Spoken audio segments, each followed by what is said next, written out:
This is Capital Notes from Milwaukee's NPR. I'm Maayan Silver, speaking with J.R. Ross. He's editor of WizPolitics.com. Hi, J.R. Thanks for joining me. Oh, anytime. All right, so let's talk about the tax and spending bill heading through Congress. First of all, what parts of the bill do you think are most significant potentially for Wisconsinites?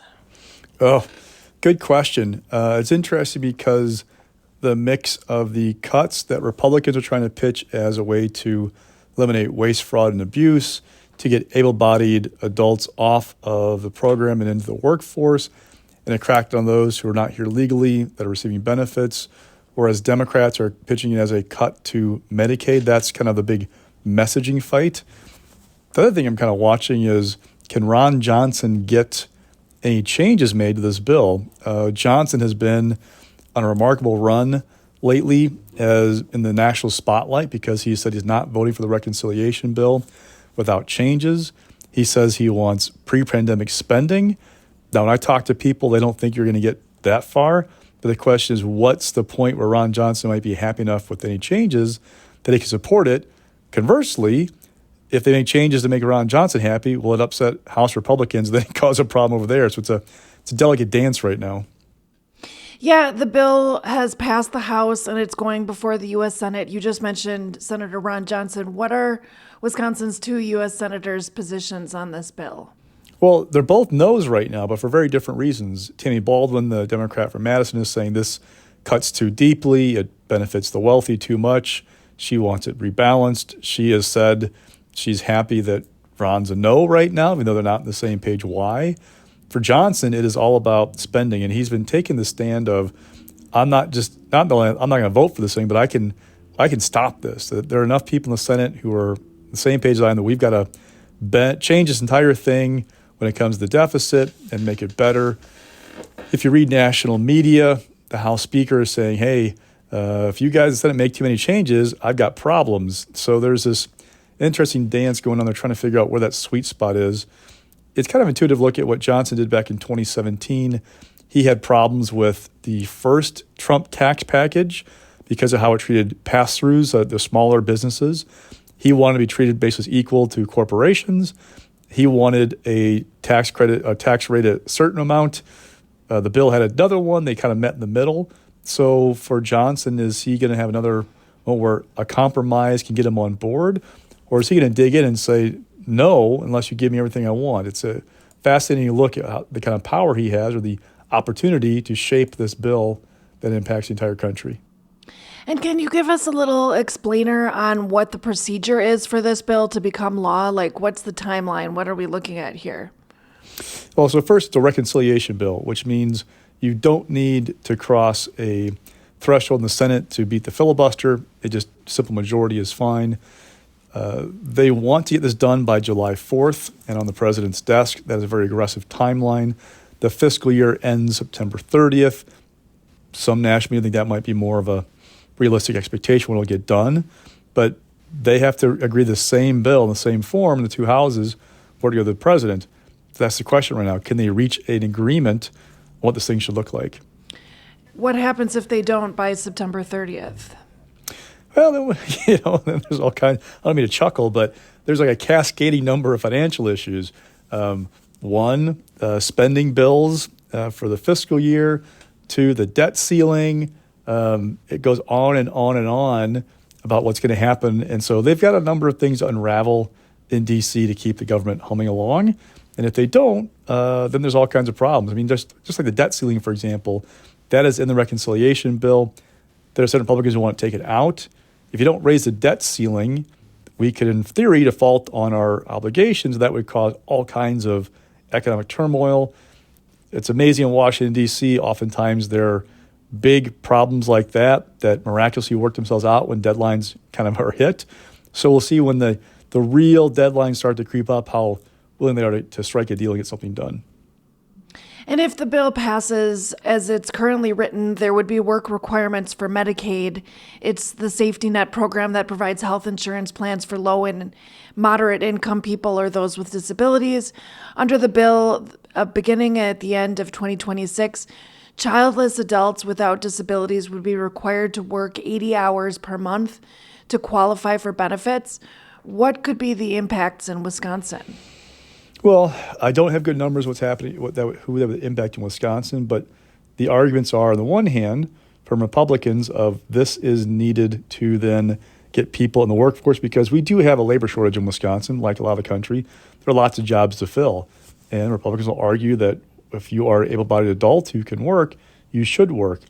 Democrats will tell you that this requirement will push people off of Medicaid. They're fearful that those work requirements will be difficult to meet or that there will be confirmation checks that will then be problematic or slow the process down and people get pushed off the program. So they're worried this is going to be a way that people are going to lose their health care who need it badly.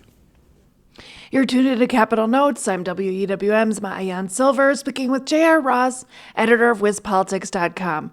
Okay, also, if this reconciliation bill passes, it would have some other major impacts on SNAP benefits. That's actually the program that's called Food Share in Wisconsin.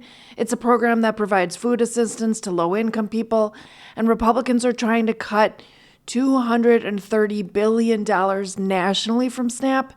If that happens, there's been some reporting from the Journal-Sentinel that Wisconsin would have to come up with anywhere from between $175 million to about $300 million a year to cover the roughly 700,000 Wisconsinites who rely on that program. Do you know anything about this?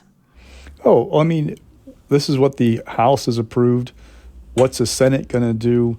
That's going to be a big question.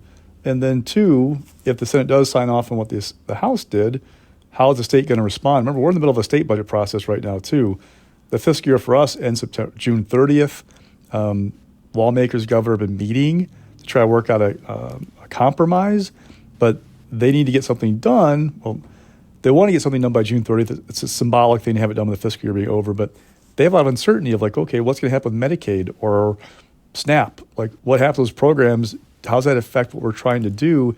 It complicates the process of passing a state budget for Wisconsin. And, it's an open question about whether Republican lawmakers would be willing to find more state money to keep that level of funding going for the program.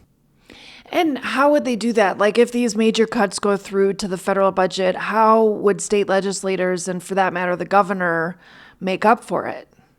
That's a great question because we have a big budget surplus that is one-time money.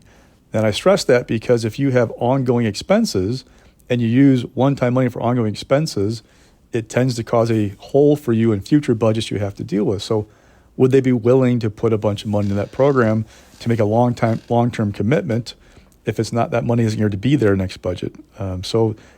They're working through right now just big things like trying to work on taxes and education and childcare, not to diminish the importance of SNAP, but that's their focus is right now, their attention, and they're waiting for more details from what's going on in D.C. to figure out how these other things will impact the budget they're trying to do.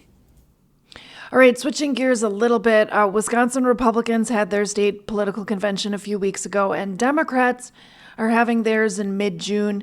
Democrats are also pondering a new state chair as longtime chair Ben Wickler is stepping down. What should we know about the two parties' current priorities?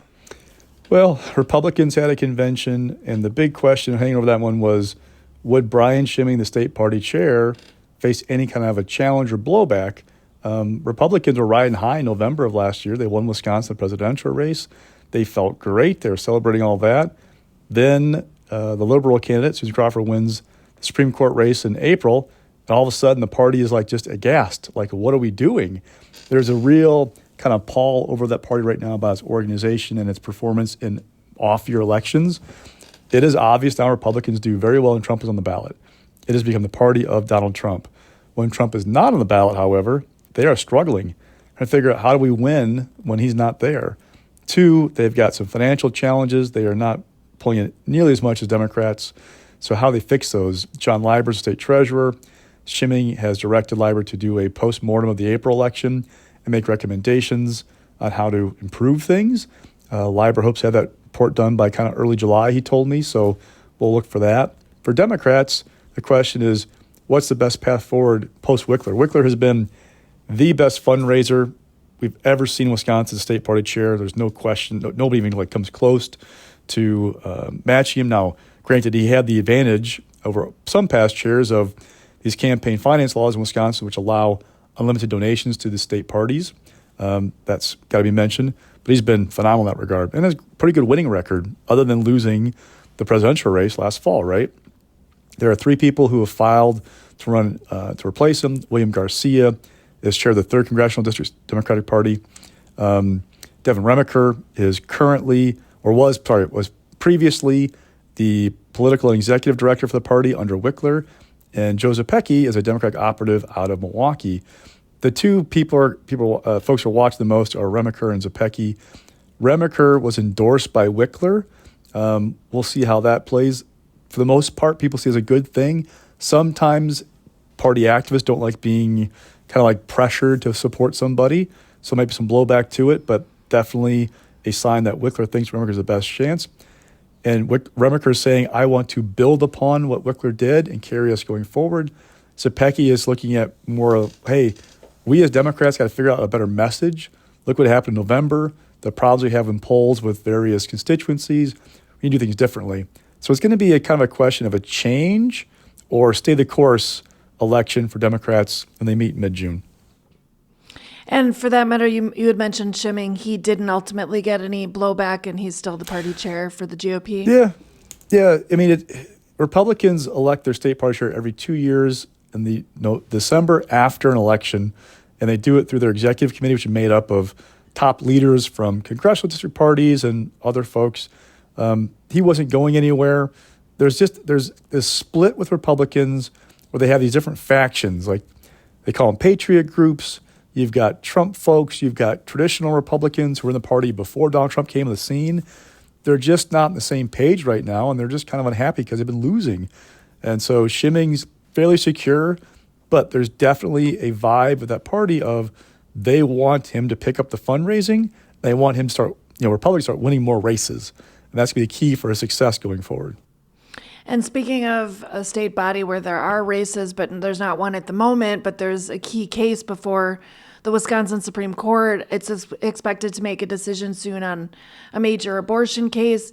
When are you expecting a decision on that, and what are you watching for? Good question. Usually we have decisions out before the end of the term, which is July 31st, so it could be any day now. The question in that case is, a Dane County judge ruled this 1849 law that had been interpreted as banning abortion wasn't about abortion. The only exception was for the life of the mother. A Dane County judge ruled actually that law applies to infanticide, so that wasn't about abortion at all. Will the court go along with that argument? Josh Call, the Attorney General, he argued actually that did a different tact, that law can't be enforced because it is basically dated. There have been a number of amendments or other abortion laws passed since 1849. He argues those take precedent and that one can't be enforced. So where will the court end up on that? And then there's another case out there that court hasn't heard yet about whether there's a constitutional right to an abortion in the Wisconsin Constitution. That would be an interesting case to see how the court comes down, because that might then guarantee abortion rights in Wisconsin, much like Roe v. Wade did in the country before that was overturned by the U.S. Supreme Court in 2022. All right. Thanks so much. As always, thanks for the context, JR, and thanks for joining me on Capitol Notes. Have a great day. That was JR Ross, editor of WisPolitics.com, speaking with me, WEWM's Maayan Silver. Listen for our segments every other Monday with an extended segment on Lake Effect, and check out the Capitol Notes podcast wherever you get your podcasts.